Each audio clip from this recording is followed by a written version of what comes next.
We'll guide you through how to turn on or off autocorrect on WhatsApp. If you find this useful, then consider subscribing and liking the video. So you may go and find that when you go and write something incorrectly, that it is not corrected and you want it to be, or vice versa. You go and write something purposely in a way and then it's corrected.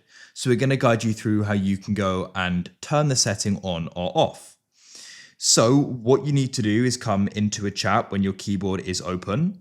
Now it is important to note that we are changing this entire setting for the entire keyboard, so it will be applied to other places when we use the keyboard on our phone, not just WhatsApp, but it is applied to WhatsApp as well, which is primarily probably why you want this, because it's where you type the most.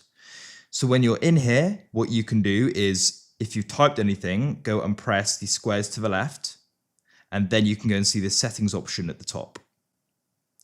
This will then open up and you want to go down and find the option for corrections and suggestions. And then you've got the option for auto correction.